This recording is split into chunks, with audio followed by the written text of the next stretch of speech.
Alright, so a couple weeks ago I wanted to buy this thing, the Platform M motorized fader thing, and I noticed there wasn't much on the internet about how this thing works with Ableton, so this video is going to be just me showing you what all the buttons do and addressing all the problems that it has out of the box, and then at the end I'll show you my solution for almost all those problems. So the worry with this thing was that this video here by Icon shows you that there's a live mode you can select, which makes it seem like they have support for it.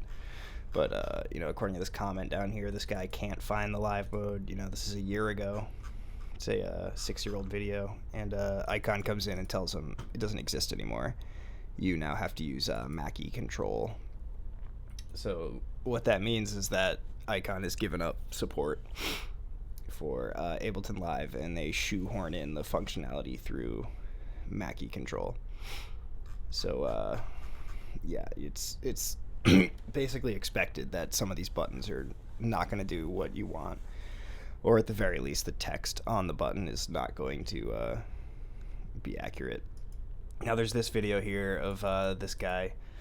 It's very slow and painful to listen to this guy try to talk, but all the problems that he talks about are still there, but he does miss a couple things, and the difference with my videos, I'll show you the solutions I've got for it. So okay, out of the box, the faders work. They do what you want them to. If you move this fader down on channel 1 there, hit the channel right button, this fader is now representing channel 2. You go back, it's now representing channel 1. Motorized faders, that's what you want.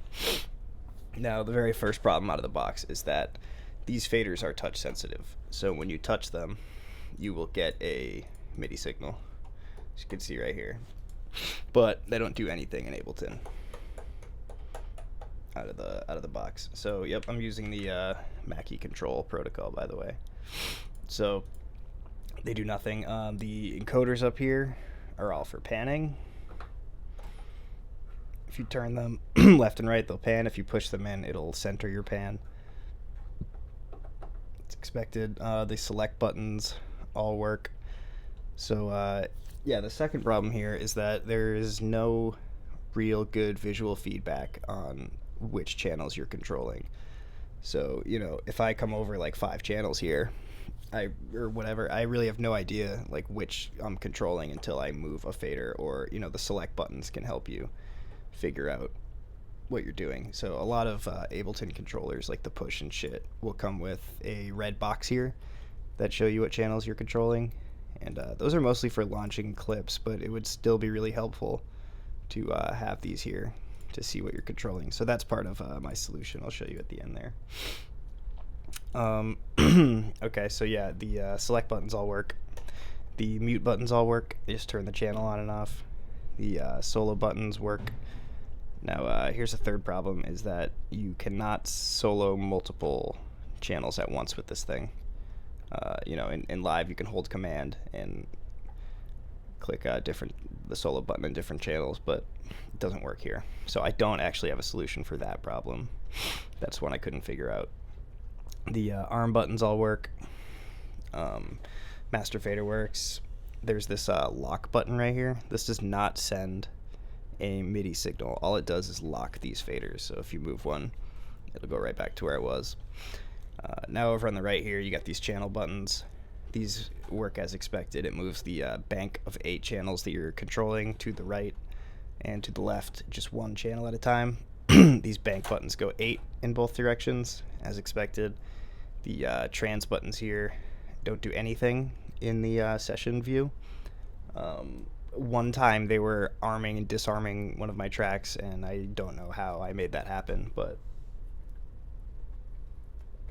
I think they mostly don't do anything. In the arrangement view here, they do go left and right, and as you can see, they go like 2 grid lines over. There's no way to control that. It's just what it is. And if you'll notice, it does not scroll with you in the visible space here. If you try to go to the left, it doesn't follow that. Same with the right. So that's a problem there. There's the transport buttons, which all work fine. Stop will stop the playback. Play will play the playback. Record works fine.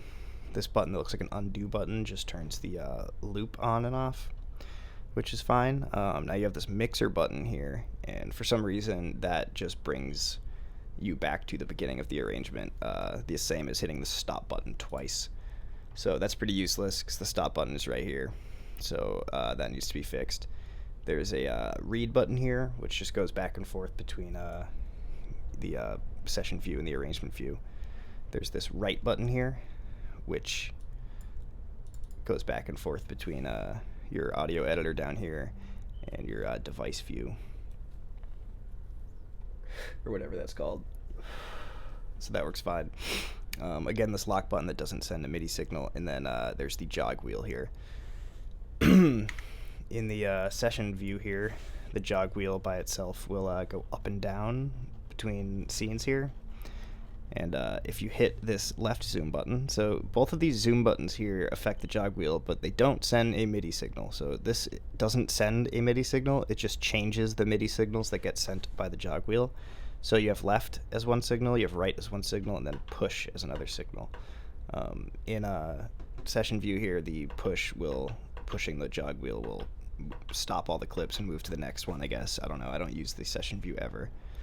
And if you hit the horizontal zoom, the zoom on the left here, the jog wheel will now go between tracks. And if you hit the vertical zoom, it does the same thing. It goes up and down between scenes here. It seems to be actually much faster though. So, okay, now in the arrangement view here, this is where most of the problems are, is with the jog wheel in the arrangement view. So going left and right, same thing as the trans buttons. It doesn't follow you to the right or the left outside of the visible space here. It also is it kind of moves two grid lines, or just like whatever amount. So you know you can't get to the beginning of this clip here really. I mean, I just did it, but you know you can't necessarily go everywhere. It's just wherever it wants to go. And now the main problem with it is that you can see up here there's the playhead, or the play start marker, whatever, and then here's the insert arrangement marker, which is what you're controlling with the jog wheel. Now if you hit play, it plays it from the playhead, not this line that you're moving with the jog wheel. So you know that's fucking useless. There's no, what are you gonna do with this thing? So that's one of the problems. Now the zoom buttons here, if you hit the I guess I should mention that sometimes it does, like I don't know how to make it do it, but after a while of fucking around it will eventually just start playing from, like, you'll be moving the playhead as well, but I don't know how to make it do that. Now the horizontal zoom button here will zoom into the zoom in this way horizontally. The vertical zoom button will expand the height of the selected track.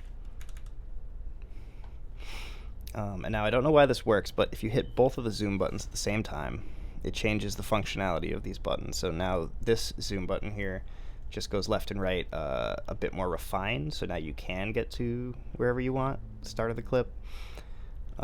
And the vertical one just goes up and down between tracks like this. So that's all fine. Now to fix this, the first thought might be to use the user-defined mode. This is the software that it gives you to define stuff. So user-defined mode here, you can now change the MIDI signal that gets sent by any one of these buttons.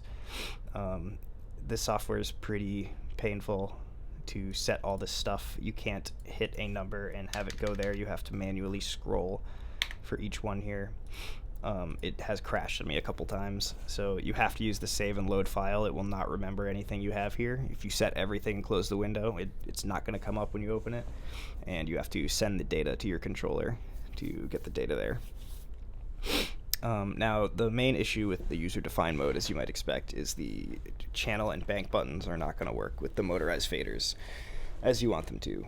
Like, if you make this, G#7, 104 there, and you map that to the channel 1 volume slider, it's going to remain channel 1 no matter whether you're hitting the channel buttons or the bank buttons up here or not. It's just always going to be channel 1 because that's how MIDI mapping works. So if you want the motorized faders to work properly with the channel and bank buttons, you need to use the Mackie control here. So the solutions that I've got for this problem, or all these problems, is using two pieces of software. Control Surface Studio and Keyboard Maestro, both of which cost money. So there's this thing called MIDI remote scripts here. This guy wrote one. If you don't know what those are, basically if you come into the MIDI settings here and you browse through the Control Surface options, these are all MIDI remote scripts. They're right here inside of the app wrapper. And yeah, they're all here. They're all written in Python, or can be written in Python. And they're all compiled in such a way that you can't edit them. So if you know how to write Python, you could make a MIDI remote script to make it work. I don't know how to, so I can't. So there is this software called Control Surface Studio. Well, this guy made a MIDI remote script. You know, there's a couple options in here. It doesn't fix any of my problems. This is particular to what this guy wanted. You know, there's some plugin shit here. It's like a back to arrangement button. I don't use the session view, so I don't care about that. You know, maybe this is good for you. It's an option. You could download this and use it. Doesn't work for me. So there's this software here. It basically allows you to write MIDI remote scripts using a graphical user interface, and you don't need to know any Python. It's a cool piece of software. It's made by one guy. It definitely does need to exist. People should, be able to make these scripts without needing Python or learning Python. But there's problems with it. One is that it's $89 fucking dollars. There's I guess it's $150. But the limited time discount, it does go on sale. I got it for like $50. But the support isn't great in this thing, and it doesn't work for a lot of things. I couldn't get it to work properly with the way that I wanted it to. There is a support forum, and the developer does come in. It's one guy who developed this. He will come in and support people, and it seems like he only will do it, though, if he has, a controller. Like, he doesn't have a motorized fader thing, I think, so he can't really do too much for helping you troubleshoot it. But other people have gotten motorized faders to work. I can't get them to work, so, whatever. You can still do some stuff with this. And then this software is called Keyboard Maestro. This is basically just Mac automation software. It's really powerful. I've been using it for years, and I already had it, which is the reason that I'm using it for this. So this also costs money. It's like $36. You can use this for a million things, and yeah, like I said, I already had it. So the way that my solution here works is in Keyboard Maestro. You can set it so whenever a MIDI signal gets sent, it will send another MIDI signal. So if you come into the MIDI monitor here, you'll see when I press fader 1, it sends 104. So in Keyboard Maestro, whenever 104 gets pressed from the platform M, it will now send channel 5 CC20 with full velocity. Now Keyboard Maestro does not swallow the MIDI note coming from the platform M. That will still get sent via Mackie Control to Ableton. It will just send this on top of it. So the way that my solution works for all of this is sending a MIDI note to Keyboard Maestro, and then from Keyboard Maestro it will go into Control Surface Studio here. I tried making the whole controller and mapping everything out, but like I said, motorized faders don't work. So what I've done instead is I run a much simpler script on top of the Mackie Control, and that can get most of what I want working. So yeah, back to fader 1. This is the signal that got sent from Keyboard Maestro when I touch fader 1, and you can map this to do something. So in my case, it just will select channel 1 of the bank. I'm not going to do a tutorial on how all this shit works. You can figure it out if you want to do this. But that's how it all works. So if I come into here and add my script, it's being controlled by Keyboard Maestro here. That's my script, and I actually use the second one, which you don't need to do. It's just a preference for mine. I'll show you why. And then come into Keyboard Maestro and turn all of these on that I made here.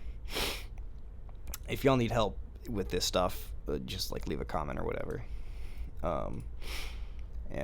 Yeah, so now the script is working. So I've got this red box here, and I've got the blue box. My second script is just this blue box. I still think it's kind of hard to tell what channel you're controlling when this one box shows 8 channels. So I've got a blue, knob cap here, and so I made the blocks blue. That helps a little bit. So now going right and left, you can see the box moves. That's a lot easier to understand. You know, it works with the bank and everything too. So, oh yeah, and also touching the faders will now select each of the channels, so that does do something now. I guess that could be helpful. And now for the jog wheel. So I made pressing it will stop and play. If it's stopped, the pressing it will play it, and if it's playing, pressing it will stop it. And now we're not completely done with the jog wheel, so if you move the jog wheel around, you can see it's still, this playhead's not lining up here still. So that's because, like I said, it's not swallowing the key press, Keyboard Maestro, so I'm getting the Mackie signal of moving the, you know, this line here, and then I'm also getting what I've set Keyboard Maestro to do, which is just the left and right arrow keys. So if you notice, if you just use left and right on your keyboard, it actually will follow the window, and if you hit play, it'll play from where you want it to play from. So using Keyboard Maestro, I just made the jog wheel, you know, send left and right arrow keys. But it's still sending the Mackie thing, as I said, so this is not a perfect solution, but if you come into a channel, add an audio effect rack, and then MIDI map the jog wheel to one of the macros here, it's effectively just, you know, disabling the Mackie controller that thing is doing. So now it's only sending the left and right arrow presses. So if you go left and right, it lines up with it, and it will follow you like that. Now, this is not a perfect solution because you cannot save this as a device and bring it back out and have your MIDI mapping on there. You can save this as your default live set, and the MIDI mapping will stay there. But if you go back to old live sets, you'll have to remember to drag an audio effect rack and manually map it. Another thing I've got the jog wheel to do is, well, I guess it will go through, you know, devices down here too, because it's just left and right now, right? But another thing I've gotten it to do is, you know, using a jog wheel like this, I can't imagine it would be much better than just using this up here. You know, I've been doing this for years, navigating Ableton, and the jog wheel does not seem faster. So in an attempt to make it useful, if I hold down the R key, moving the jog wheel will now zoom, and if I hold down the E key, it will now move much faster. So if I want to quickly get all the way over here and zoom in, you can do that. So that's a little bit better. And now the mixer button, what I've decided to do is just map it to the locators here, and again, mapping it to something will disable what Mackie Control is doing. So now this thing adds locators, which is useful, and of course hovering over that, over them and hitting it again will remove them. The multi-solo still doesn't work. I don't know how to fix that, but that solves everything else that I mentioned. Now, I should probably mention too that there is this software here, which is called MIDI Pipe, and it's free, so you might be able to use this to replace Keyboard Maestro. But from what I understand, I think I run into some issues with it. One is that it will hijack, it will swallow the MIDI signal coming from your controller before it hits Ableton, but it seems to do that on a per controller basis, so I don't think you can swallow just one signal and change what one MIDI signal will do. I think I saw that it might actually be possible, but I kind of gave up on fucking around with it because I already have Keyboard Maestro and it works. Another thing too is I don't think you can send a key press, like a left arrow key or a right arrow key or anything like that. So I don't know if this is a good solution, but you know, it's here and you may as well try it if you don't want to, you know, buy something.